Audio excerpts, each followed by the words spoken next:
আজকে যে অবস্থানে আছে একসময় আমরা ওই ধরনের অবস্থান ফেস করছি, তখন হয়তো বা আমাদের সাহায্যের তো কেউ না কেউ আগে আসছিল, এখন যেটা আমাদের রেসপন্সিবিলিটি। আমাদের জন্য এটা আসলেই বার্ডেন। বাংলাদেশ অনেক ছোট একটা দেশ, অনেক বেশি পপুলেশন আছে।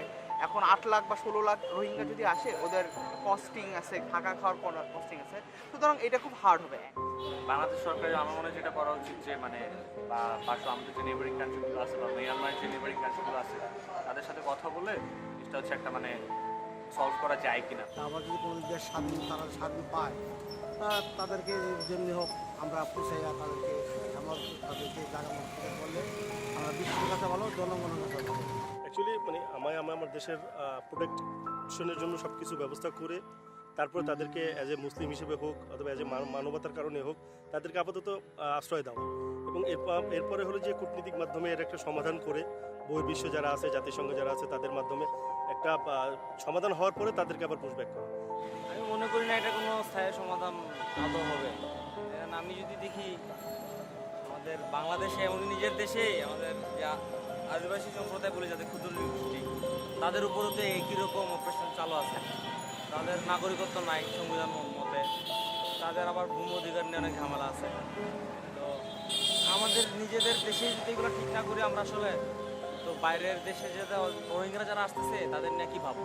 রোহিঙ্গারা আজকে যত অধিকাংশ যে আন্দোলন হয়েছে বা ইউথরা যখন কথা বলছে, সেটা সোশ্যাল মিডিয়াতে হতে পারে, সেটা টিভি ইয়েতে হতে পারে, নিজেদের রিসার্চ পেপারে হতে পারে, একটা মেজর পার্ট কিন্তু বলছে রোহিঙ্গা মুসলিম, which is not true. Basically Rohingya একটা এথনিক কমিউনিটি, যেটা যেমনটা আমরা বাঙালিরা একটা এথনিক কমিউনিটি, বেলুচরা একটা এথনিক কমিউনিটি, এরকম প্রত্যেকে কিন্তু একটা ছোটো ছোটো, মানে ছোটো না হয়তো বা আমরা মেইন স্ট্রিমে আছি বলে আজকে আমরা নিজেদেরকে মেজর এথনিক কমিউনিটি দাবি করছি বাঙালি হিসেবে, অন্যরা হয়তো অল্প পরিমাণে থাকার কারণে নিজেদেরকে মেজর এথনিক কমিউনিটি দাবি করতে পারছে না, কিন্তু তাদের প্রত্যেকের একটা এথনিক পরিচয় আছে, একটা ঐতিহাসিক পরিচয় আছে, একটা ঐতিহাসিক বাসস্থান আছে।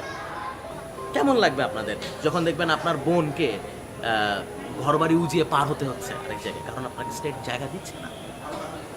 এবং আপনারা হয়তো মনে করতে পারেন যে অন্য জায়গায় যে নিজের মতো তৈরি করে নেব একটা কিছু।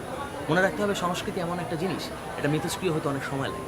আজকে রোহিঙ্গারা যদি এখানে, কেন রোহিঙ্গাদেরকে থাকতে দেওয়া সমস্যা সত্যিকার অর্থে, তারা সম্পূর্ণ নতুন একটি সংস্কৃতি নিয়ে আসেন। যারা মনে করছেন রোহিঙ্গারা মুসলিম বলেই তাদেরকে আমি জায়গা দেবো, মনে রাখতে হবে রোহিঙ্গারা মুসলিম হলেই তাদের সংস্কৃতি আমার সংস্কৃতি মিলবে না। সুদানে একদল মুসলিম আছেন যারা বিয়ার খাওয়াকে কোনো ধরনের অপরাধ মনে করেন না, অথচ আমাদের এখানে সিগারেট খাওয়াও সমস্যা। মুসলিম ন্যারেটিভ, অনেক মুসলিম ন্যারেটিভ, সবার না। স্টেটের যে কালচার, স্টেট যে কোনো মুহূর্তে যে কাউকে অপ্রয়োজনীয় ভাবতে পারে এবং তার উপরে ভায়োলেন্স চালাতে পারে। আজকে রোহিঙ্গা, কালকে আপনি আমিও হতে পারি।